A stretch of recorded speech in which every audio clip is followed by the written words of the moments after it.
Hey, Christmas Eve, everybody. Or happy Christmas Eve, should I say. Hey, this is Lee. Tried to do a recording with him before. We had some technical difficulties anyways, but yeah, here I'm back again, and Lee's gonna share his story. And what I want everybody to know is these individual stories, so they know the real story and kind of draw away from stigmatism, because we often do that too much as a society. That's probably why we have such a crisis with homelessness to begin with, because we definitely can do much more. But anyways, hey Lee, just tell everybody, what were you doing, and keep it real, what were you doing before you became homeless? Before I became homeless, I used to work under the table, and bills weren't coming in good enough. I mean, the money wasn't coming in good enough. The mother of my daughter, her mother that we lived with, wasn't being honest with how much the rent man was owed. So he had turned the upstairs unit into Section 8. He wanted our unit to be Section 8. He gave us a deadline date, told us we didn't have to pay no money, just leave. We left. I became homeless. I had a struggle that was continuous after that point, and I'm still in my struggle now. However, I just want people to know that every person that's in a homeless situation is not in the same homeless state of mind. Some of us get on the off-ramp and we beg and bump for change. You've never seen me on the off-ramp.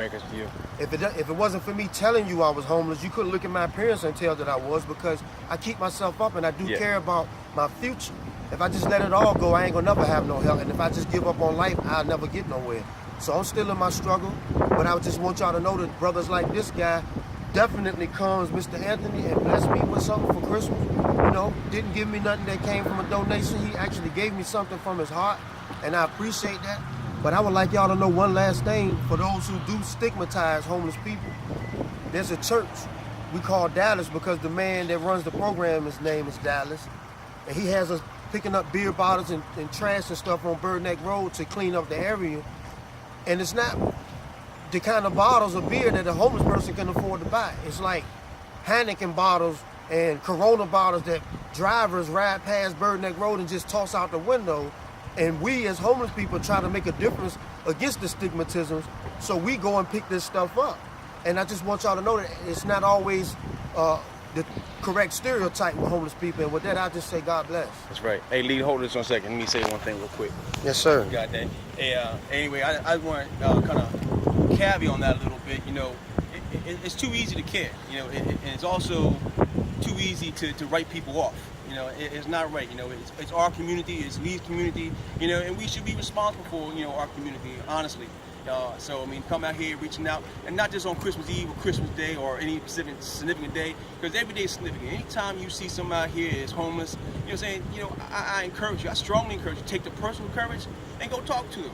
You just never know what the story is. And yes, people out here, some people have some issues out here. Some people have some substance abuse.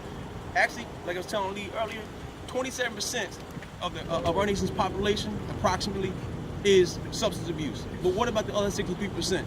I mean, what is your excuse not to help those individuals if that's your excuse at all? So I strongly encourage you guys, don't make it about Christmas, make it about your heart. Because, especially one say we blessed. If we blessed, then let your blessing, be a blessing. And that's where I'm coming real with. So anyways, hey, everybody, hope you guys have a true and a Merry Christmas, for your family, for your community, for the ones that's very significant to you, all right? Peace, love, God bless. Thanks, bro.